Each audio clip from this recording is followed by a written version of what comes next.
Bien, ¿cómo están? ¿Bien? ¿Sí? ¿Todos bien? ¿Todos bien? Qué bueno. Eh, Siempre conversamos con el equipo de los que nos dedicamos a justamente predicar, compartir la reflexión, que pasa que a veces hacemos, por ejemplo, una seguidilla de temas, ¿cierto? Por ejemplo, el anterior, identidad. Ahora, ya Hernán lo compartía en la mañana, ¿cierto? Partimos con frutos, que están íntimamente relacionados los dos temas, por supuesto. Y siempre decimos qué hermoso sería, digamos, tener toda la serie completita o que cada uno de nosotros pudiera de pronto tener acceso a ella. Bueno, en eso hemos ido avanzando de a poquito. ¿En qué sentido? En que cada vez nos damos cuenta que, ¿cierto?, la serie está a disposición de ustedes, ¿cierto?, para que puedan, si es que no les queda algo claro, si es que tienen alguna duda, ir ahí de pronto a las redes, ¿cierto?, donde está anclado el video o el audio, ¿cierto? Y poder darle una vuelta más.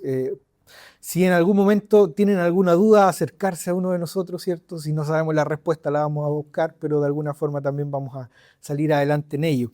Entonces, básicamente este primer punto que quiero mencionar antes ya de ir directamente a la reflexión de hoy, es animarles a ir siguiendo el hilo de lo que está haciendo la iglesia. Porque si bien es cierto, la iglesia se manifiesta, se mueve de muchas maneras, el tiempo de la reflexión obviamente va dando una pauta de lo que está pasando en la iglesia.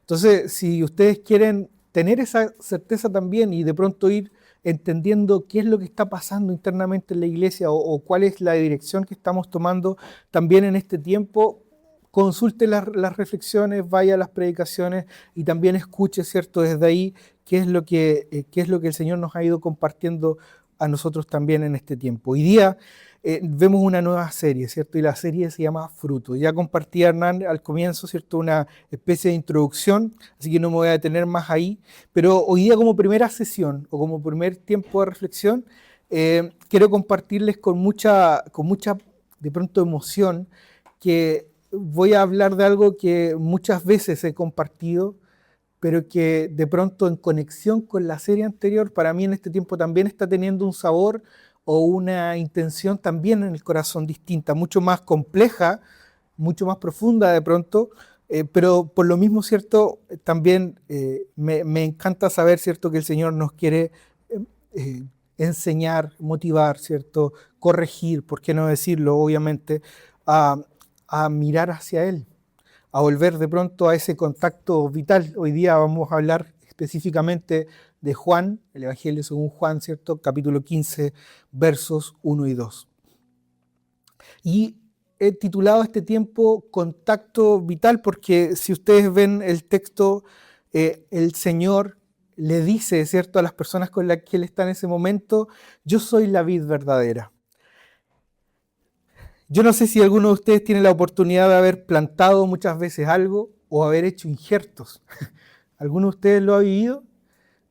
Mi familia, ¿cierto?, que era muy cercana al campo, de hecho, personas que vivían, ya hoy día no es así, pero vivían en el campo, me contaban, y de hecho yo era niño, tenía 2, 3 años y me acuerdo de eso, me acuerdo de haber ido caminando de la mano con mi familia y haber llegado, ¿cierto?, a una quinta, porque se usaban las quintas, ¿cierto?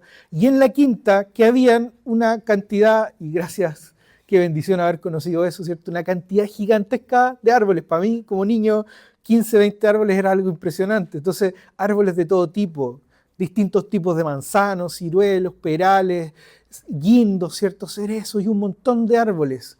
Pero habían unos árboles que a mí siempre me llamaron la atención, pero siempre. Y esos árboles eran aquellos que unas ramas daban de una fruta y las otras daban de otra. No sé si alguna vez vieron eso. Yo tuve la oportunidad de verlo. Hoy día es muy raro, la verdad. Pero era mi bisabuelo, mi abuelito Antonio, mi bisabuelo. Él tenía una habilidad que en la casa parece que nadie más la desarrolló. Él iba y encontraba un buen, por ejemplo, un buen ciruelo y decía, conozco a otra persona que tiene esta otra clase de ciruelas. Y hacía un corte en el árbol, de una ramita, y literalmente sacaba una ramita del otro árbol y la traía a este árbol y la injertaba en ese árbol. Y me pueden creer que mágicamente, algo que yo no me podía explicar, un año, máximo 2 años después, habían 2 tipos de frutos o 2 clases de frutos en un mismo árbol. Eso para mí era algo pero impresionante. De hecho, yo recuerdo haber llorado, y no estoy exagerando, cuando supe que esos árboles con el tiempo nadie más los cuidaba y morían. Yo decía, pero aquí se está perdiendo un patrimonio de la humanidad, decía yo.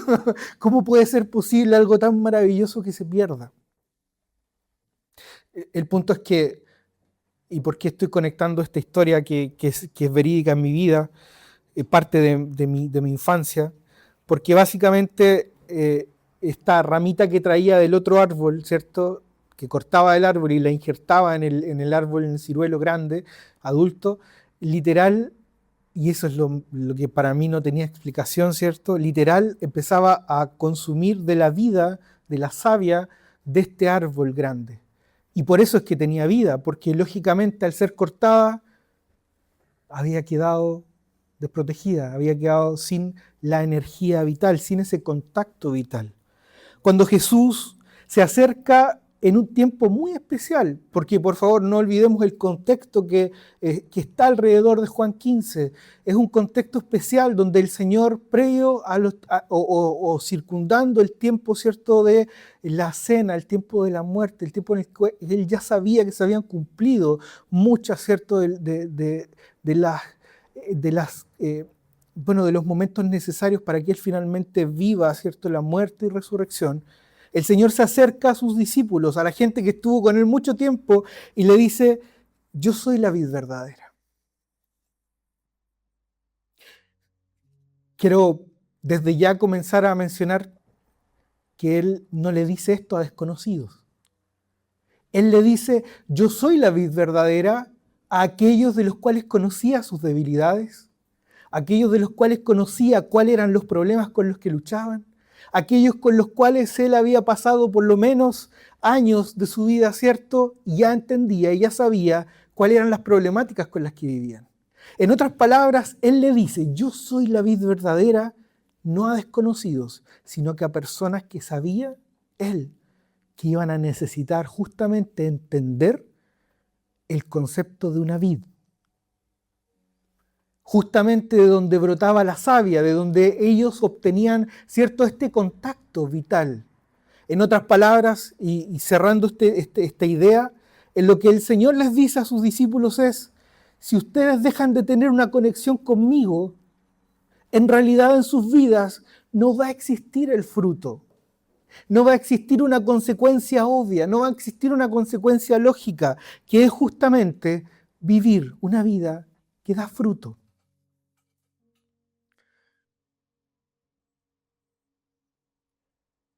Ya me nace una pregunta y se las comparto desde ya. Yo no sé si hoy día, 2000 y tantos años después, hoy día ustedes pueden mirar al Señor y primero que todo aceptar que es necesario este contacto vital, ¿cierto? Eso es una cosa. Pero la otra, que probablemente es previa, es que yo no sé si todos acá, y si es que en realidad aquellos que decimos ser cristianos, tomamos un tiempo y decimos: en realidad necesito permanecer en Cristo, porque solo no puedo. Y saben que esto podría ser una trivialidad en la vida muchas veces, porque es una pregunta que tú podrías hacer ampliamente y decir: ¿estás permaneciendo en Cristo? ¿Estás viviendo una vida, cierto, de seguimiento de Él? Y de pronto tú responder ahora, irte y olvidarte del real fondo de lo que esto significa. Yendo al ejemplo que les contaba al inicio, sería como que mi abuelito hubiese cortado la ramita del ciruelo que él quería y que no tenía, y que en realidad se hubiese olvidado o se le hubiese pasado el tiempo de haber hecho el injerto. Esa ramita hubiese muerto. Nunca hubiese sido un árbol como el que fue. Nunca hubiese dado fruto. Entonces, como iglesia, vivimos este conflicto. ¿Cuál? El que muchas veces no miramos ni escuchamos al Señor diciéndonos a nosotros, a tu corazón, a tu vida: Yo soy la vid verdadera. Digo esto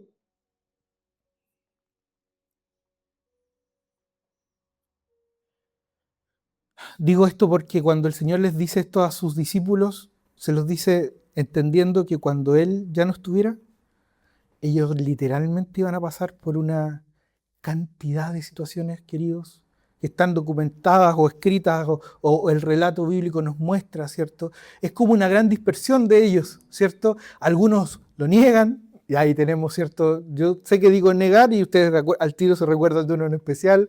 No seamos tan pesados con él, no seamos tan pesados con Pedro, ¿cierto? Pero uno dice, algunos lo negaron, otros se hacían los desentendidos, otros no tuvieron la capacidad siquiera de mirar a la cruz porque el dolor en sus corazones era tal que en realidad no lo iban a soportar. Muchos otros en realidad lo que hicieron fue esconderse y la mayoría de ellos, ¿cierto?, quedaron con el ánimo en el suelo, literalmente.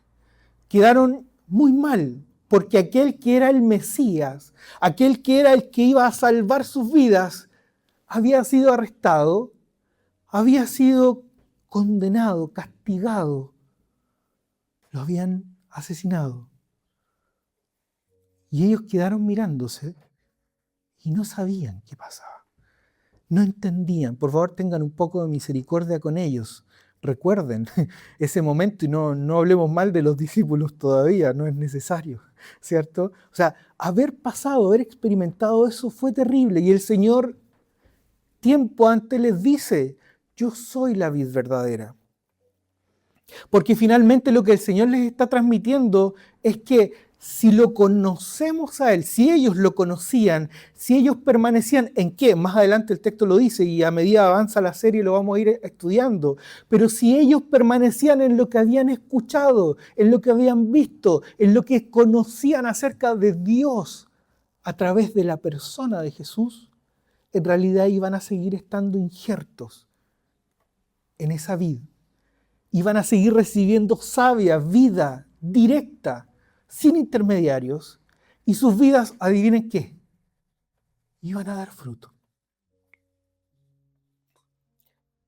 Hoy a mí me preocupa algo, nos preocupa algo. Cuando conversamos, pensamos, oramos por esta serie, decíamos, nos preocupa algo. Nos preocupa que hablando de identidad, 6 domingos prácticamente, ¿cierto?, nos olvidemos que la identidad está justamente puesta allí, en la vid verdadera. Y que por consecuencia, después de hablar de identidad, hay algo lógico que la iglesia debiera experimentar, y es que dar fruto. No podemos hablar de una iglesia que entiende, que sabe de dónde venimos y hacia dónde vamos en Cristo, si tú y yo no estamos dando fruto como consecuencia de esto.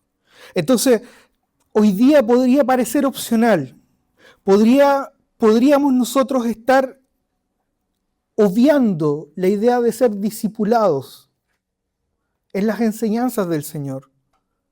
Podríamos estar obviando la idea de dar fruto como una opción, diciendo, bueno, en realidad yo estoy acá, yo llevo mucho tiempo acá, ni siquiera en esta iglesia, sino que en el cristianismo, y no estar dando fruto. Mi vida, tu vida, podría ser la misma de hace 5, 6 o 10 años. Y podría parecer que eso está bien. ¿Por qué? Déjame responderte sin ironía, por favor. Pero déjame responderte, porque estás yendo, porque estás acá, porque de pronto tienes vínculo con algunos, porque tal vez a veces oras, porque tal vez a veces lees. Pablo el apóstol lo entendió tan bien, obviamente guiado por el Señor, por el Espíritu del Señor, y en algún momento dice, porque el fruto del Espíritu es amor, gozo, paz, paciencia, bondad, benignidad, fe, mansedumbre, templanza, dominio propio, ¿cierto? Y uno dice, ¿qué es eso? ¿Qué es eso? Y lo compartíamos con los chicos durante este tiempo. ¿Qué es eso? ¿No es acaso el carácter de Cristo en la vida del creyente? A veces podríamos preguntarnos, ¿cuál es el fruto? Mario, ¿a qué te refieres con fruto? ¿Cuál es el fruto? ¿Se ve en tu vida el carácter de Cristo? Ese es el fruto. El carácter de Cristo desarrollado en la vida del creyente es el fruto del cual cada uno de nosotros debiera decir: Señor, continúa trabajando en mí, continúa obrando en mí, continúa haciendo en mí aquello que es lógico de este contacto vital con la vid verdadera. Yo no quiero tener la identidad de otro, y aquí hago un pequeño paréntesis, digo, ¿será que acaso el Señor les dijo: yo soy la vid verdadera? Porque probablemente muchos estarían tentados a injertarse en otra vid que no es la vid verdadera. Digo esto porque de pronto nosotros podríamos decir: no, yo estoy súper bien aquí, injerto en este arbolito, en esta vid, en esto estoy viviendo, pero no ser la vid verdadera. Podrías tú dar fruto no de esa vid.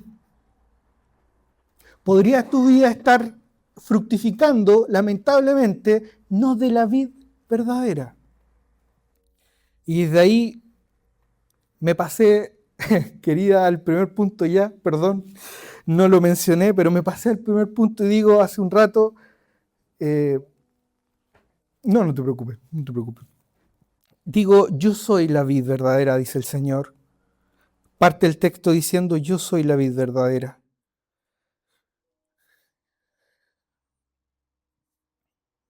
La imagen acá es sencilla, es tan sencilla, pero de una fuerza expresiva tal que en realidad podríamos nosotros pensar que,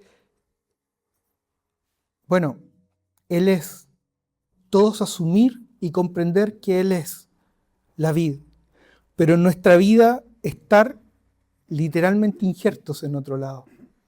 Y saben, esto no es tratar de estirar de pronto el texto para decir algo que no dice. O sea, literalmente yo soy la vid verdadera, debiera ser una convicción tal en nosotros que debiéramos, y les cuento, acercarnos a aquel que es el labrador, que viene un poquito más adelante, que es Dios Padre, y decir: Señor, literalmente tomé la decisión de estar ahí. Literal, estoy dejándome nutrir por esa vid. La savia que fluye de mí, el fruto que estoy dando yo, es característico de aquel que tiene este contacto vital con esta vid verdadera.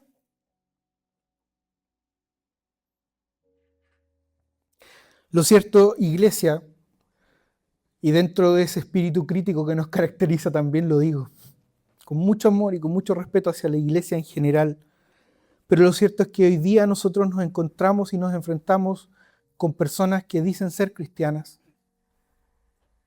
con personas que dicen creer, pero que no son seguidores, no son discípulos de aquel que es la vid verdadera.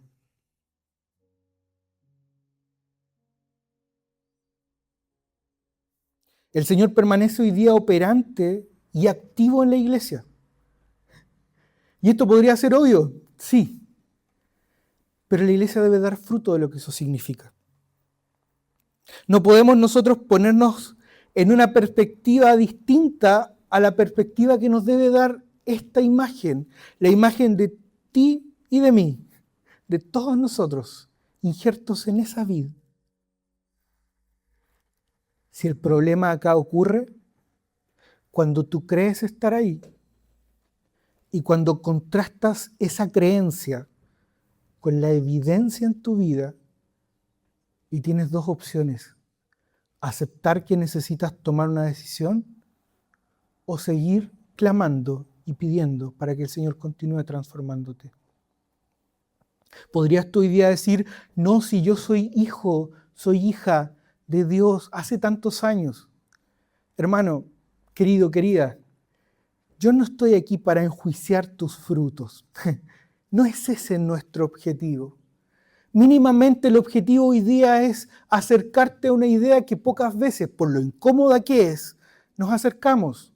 Y es que tú mismo ores y digas: Señor, ¿es acaso que yo estoy acá, ahí donde debo estar? ¿Son acaso estos frutos que estoy dando los frutos que tú esperas que yo dé? ¿Es acaso tu obra, la obra genuina del Espíritu Santo en mi vida, transformándome día a día? ¿Saben? Dicho de otra manera, anhelo que el Señor continúe trabajando en mí. ¿Existe este anhelo en la iglesia? ¿La iglesia clama por esto? ¿Es esto una preocupación? ¿O en realidad vivimos porque asistimos, porque estamos, porque las cosas funcionan? Y está todo bien entonces. En ningún caso nosotros buscamos con esto generarte un conflicto de más, sino que nos importa que tengas el conflicto necesario. Aquel conflicto que te debe llevar a vivir una crisis, porque déjame decirte que las crisis no son malas, son incómodas, por supuesto que son incómodas, son dolorosas, sin lugar a dudas son dolorosas, pero son necesarias. La comodidad, en este caso, de vivir un evangelio fuera de la vid verdadera, es una posibilidad que muchas personas toman, porque es más cómodo, porque es mejor aparentemente, pero en realidad no podemos negar que es el Señor mirándonos y diciéndonos: yo soy la vid verdadera, ¿estás siguiéndome? ¿Eres un injerto en mí?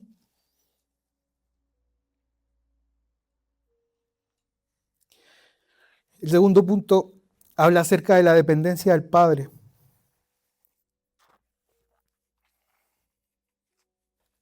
¿Se han dado cuenta que en el Señor hay tanta humildad?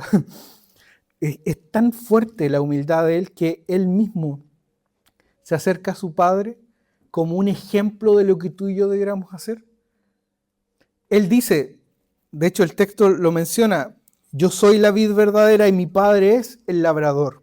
Lo que hace Jesús al reconocer cuál es el rol del Padre es entender que Él mismo forma parte, ¿cierto?, de este espacio en el que es el Padre el que labra la tierra. Más adelante ustedes se podrán dar cuenta, leo el verso 2, dice: toda rama que en mí no da fruto la corta, pero toda rama que da fruto la poda para que dé más fruto todavía. Él confía, Jesús, esta vid, confía en que la obra es del Padre. Confía en que la obra pertenece a Dios, a su Padre. Y es la misma confianza que nos transmite también a nosotros. La dependencia de Dios es algo que choca tanto con nuestra vida, queridos. Me pongo en primer lugar delante de ustedes y digo: ¿cuánto me cuesta soltar una dificultad, por ejemplo? ¿Cuánto me cuesta decir: ya no puedo hacer algo con esto, en realidad eres tú, Señor? ¿Cuánto me cuesta realmente entregar lo que estoy viviendo y decir: Señor, realmente quiero depender de ti? No de lo que puedo, no de lo que sé, no de lo que hemos hecho. Pero es Jesús diciéndonos: yo soy la vid verdadera y mi Padre es el labrador. Mi Padre es el que se encarga de todo lo demás. Él es el que provee lo necesario para que esta vid dé fruto, ¿cierto? Él es el que permite que tú hoy día tengas fruto. Piensa un momento en esto. Mira tu vida. Obsérvate, por favor, un momento. Sé que estamos en un tiempo en el que compartimos de pronto como iglesia todos acá, pero toma un momento y observa tu vida y replantéate la pregunta que hacía al comienzo: ¿qué fruto estoy dando? Hace un tiempo atrás tomaba un ejemplo que yo sé que es muy citado, pero y resumiéndolo, es el típico ejemplo de aquel que va atrasado al trabajo y llega al trabajo, ¿cierto? Y dice: perdón, jefe o jefa, es que me chocó un camión en la esquina, por eso, por eso en realidad vengo atrasado. Y esta persona, ¿cierto?, lo mira y le dice: espérame, o sea, me dice que te chocó un camión. Sí, era un camión con carro. Y estás aquí de pie, ¿cierto? Y estás parado delante de mí y pareciera que nada pasó. Pero ¿cómo? Ni un rasguño, ni siquiera estás sucio o sucia, ni tu ropa está perfecta. Sí, pero me chocó un camión. Ajá. O sea, insisto, tal vez caigo en un cliché al mencionar un ejemplo tan conocido, pero les digo, el hecho de decidir y de entender que es una dependencia del Padre la que hoy día debiera mostrar si es que tú estás en la vid o no, es justamente el punto. Es justamente entender si es que tu vida está siendo guiada por aquel en el cual hemos creído. Ahora, permítanme hablar un momento, solo un momento, acerca de la fe. La fe no es algo que dependa de nuestros sentimientos, de nuestros sentidos incluso. Alguien podría decir, yo no siento nada, debo estar perdiendo la fe. Ser creyente es una actitud responsable y razonada de parte de cada uno de nosotros. Ninguno de los que acá está podría decir y estar correcto en lo que dice, por favor, eso sí, permítanme cuestionar, es que en mi familia éramos cristianos, por lo tanto yo lo soy. ¿Qué pasa con la fe de aquel que dice es que en realidad vivimos en una de las regiones más evangelizadas? ¿Cómo no ser cristiano? ¿Qué pasa con aquel que podría decir, no, es que en realidad a mí me dijeron que ser cristiano era bueno, por eso estoy acá? Y quizás no es la realidad de alguno de ustedes, pero digo, ser creyente es una actitud responsable. Creer y seguir al Señor es un acto de fe personal. Claramente la fe tiene una gran esencia comunitaria, pero la decisión debes tomarla tú. La fe no es tampoco una opinión personal. No estamos hablando de que el creyente vive personalmente la fe por la fe de otro. La fe, amados, no es una tradición. La fe es una decisión personal. La fe no es tampoco una receta moral. No estamos acá necesariamente todos nosotros porque hayamos dicho, bueno, yo respeto a todos y trato de llevarme bien con todos. Esa es mi fe. Eso es una consecuencia de haber creído, es una consecuencia de haber aceptado, es una consecuencia de haber, y vuelvo al comienzo, es una consecuencia de haber dicho, yo creo en que Jesús es la vid verdadera. Yo hago aquello que Él me enseñó, yo hago aquello que Él me mostró, sigo las enseñanzas de la vid de Cristo. El cristiano es una persona que que se encuentra con Cristo y en Él va descubriendo a un Dios de amor que cada día le convence y le atrae más. ¿Esa es tu fe? Repito la frase, el cristiano es una persona que se encuentra con Cristo, la vid verdadera. Y en Él, en la vid verdadera, estando injerto en la vid verdadera, va descubriendo a un Dios de amor que cada día le convence y le atrae más. Esta fe solo da fruto cuando vivimos día a día unidos a Cristo, es decir, motivados y sostenidos por el Espíritu y por su palabra. Por eso es que más adelante el texto dice, el que permanece en mí y yo en él, ese da fruto abundante, porque sin mí nada pueden hacer. El último punto habla acerca de su obra y con esto voy concluyendo. Su obra, nuestra fe, nos lleva a vivir, a crecer y a dar fruto.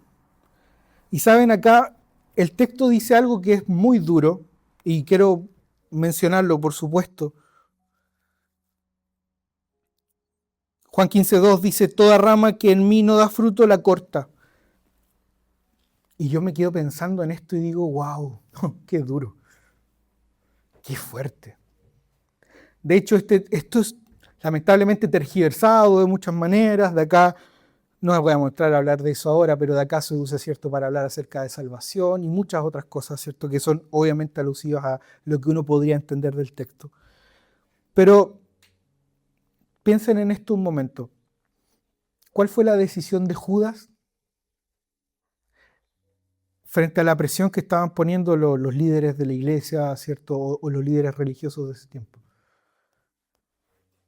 La decisión de Judas, a simple vista, podría ser de entregar, incluso alguien podría decir vender por 30 piezas de plata, ¿cierto?, al Señor.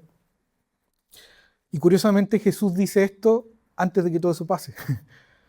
No digo entonces, y por favor, no digo entonces que esto se está refiriendo a Judas, pero digo, toda rama es cortada.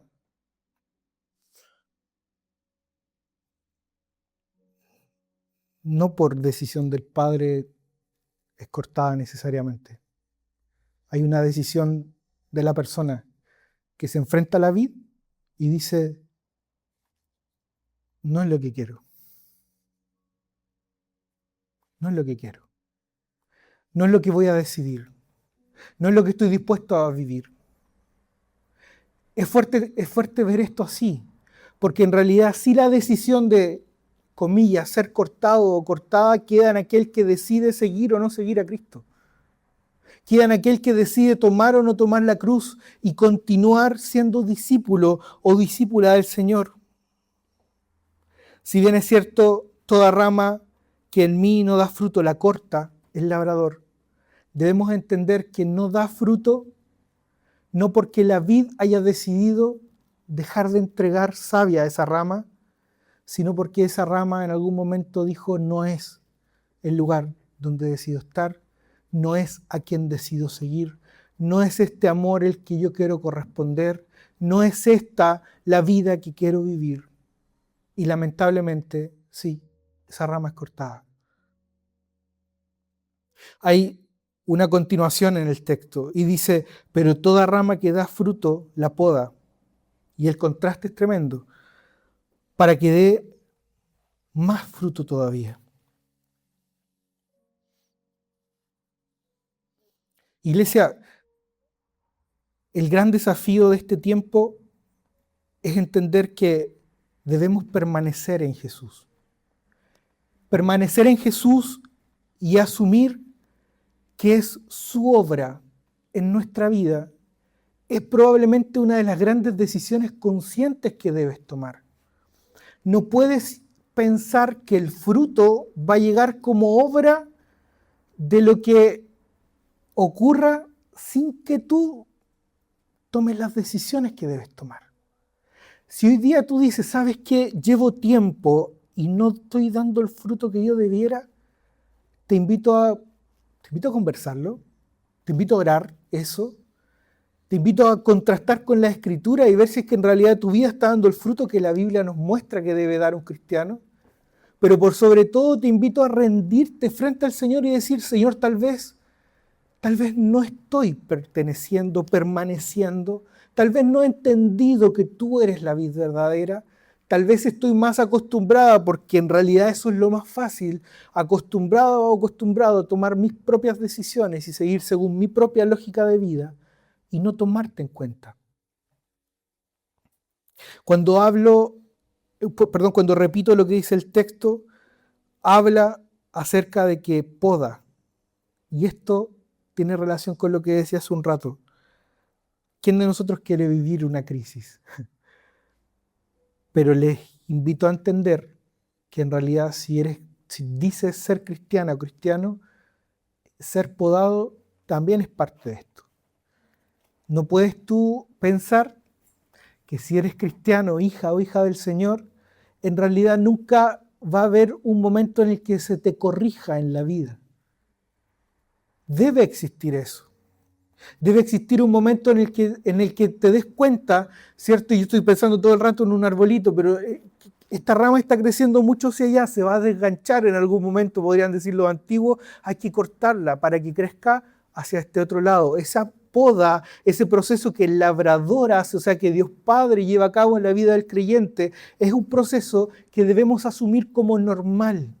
Y esto muchas veces puede traer conflicto, muchas veces puede traer cierto sufrimiento. Pero ¿saben cuál es la gracia y la bendición de esto? Es entender y saber que tú no estás sola o solo en este proceso. Que por eso es que existe la iglesia y la comunidad. Que no eres la única rama que digamos que brota de esta vida, sino que son muchas ramas. Los ejemplos así en la Biblia hay muchos. Me encanta el ejemplo que se da acerca de que la iglesia es como un cuerpo, ¿cierto? Es otro más que habla acerca de una idea parecida, similar. Termino esto y haciendo mayor hincapié en el punto anterior, entre todo lo que uno puede buscar y leer, digamos, de pronto en teología, hay una frase que escuché hace muchos años de un autor, y lo voy a mencionar solamente si es que alguno de ustedes se encanta con la idea y quiere leer el libro, ¿cierto? Conocido, Dietrich Bonhoeffer, escribe un libro en 1973, El precio de la gracia. Y ahí habla acerca de la gracia barata. Esto no es gracia barata. ¿Cuál es la definición de Bonhoeffer acerca de la gracia barata? Bonhoeffer dice que la gracia barata la definió como el perdón de los pecados sin arrepentimiento. La absolución sin confesión. Y una fe que no exige seguimiento de Cristo ni implica un cambio real en la vida del creyente. Pareciera entonces que vivimos una fe muchas veces que es una fe con una gracia barata, como que no haya costado nada. Pero si tú hoy día tienes fe, tienes que asumir que la fe necesita y demanda decisiones en tu vida. Cambios no porque un hombre te los pida, sino porque frente a la persona de Jesús es necesario que existan modificaciones. Y sobre todo, esta fe que no es barata, es una fe que costó la muerte y resurrección de aquel que nos ama. Hay una frase al final, y está ahí. Dice: el cristiano es una persona que se encuentra con Cristo y en él va descubriendo a un Dios de amor que cada día le convence y atrae más. Y es en esta relación con la que el carácter de Cristo se desarrolla y se evidencia a través de una vida transformada y que no duda en compartir aquello que ha recibido, ese mismo amor incondicional. Permítanme orar.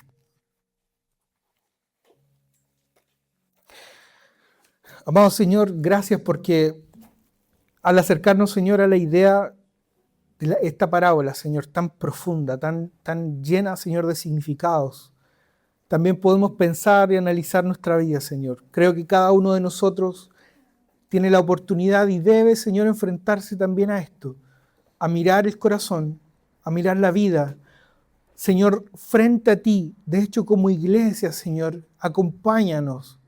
Guíanos, Señor, en este tiempo en el que hablamos acerca de frutos, Señor, hacer una iglesia que realmente dé frutos. Y esos frutos, Señor, no, repitiendo lo que Hernán decía al comienzo, no en actividades grandes, en cosas visibles que de pronto podían nublarnos pensando que lo estamos haciendo bien, sino que, Señor, trae a nuestra vida, a cada uno de nosotros, Señor, aquella convicción de saber que tenemos que depender de ti, que es de ti, de quien nace, de quien mana cada una, Señor, de aquellas acciones, de aquella forma de vida, de aquella manera, Señor, de ser discípulos. Permítenos ser valientes, Señor, y tomar las decisiones que debemos tomar. No permita, Señor, que sigamos nuestra vida como que si estamos bien y punto, sino que danos la sensibilidad, de pronto la humildad necesaria para mirar nuestra vida, Señor, para contrastarla contigo y para entender que aún el camino del seguimiento y del discípulo continúa. Que cada uno de nosotros, Señor, te pido, tenga la humildad y el amor hacia ti suficiente para mirarte y para entender que debemos, Señor, esforzarnos, que debemos acercarnos con una fe que es genuina, Señor, en ti, que tenemos que depender y por sobre todo, Señor, recibir esa gracia, entendiendo la responsabilidad, Señor, de ser discípulos tuyos, Señor. Bendice a tu iglesia. Bendice y cuida el corazón de mis hermanos, de mis hermanas, Señor. Tú eres un Dios que te caracterizas por amar incondicionalmente, pues de esa misma manera ruego, Señor, que pastorees nuestros corazones, Señor, como el buen pastor, y que continúe, Señor, obrando a través de la obra de tu Espíritu en cada uno de nosotros, que no nos detengamos ni nos conformemos, sino que por el contrario anhelemos, Señor, anhelemos más de ti, más de esa obra que transforma y que cambia la vida. Gracias, Señor. Dejamos este tiempo en tus manos y agradecemos por tu palabra, Señor. En el nombre de Cristo. Amén.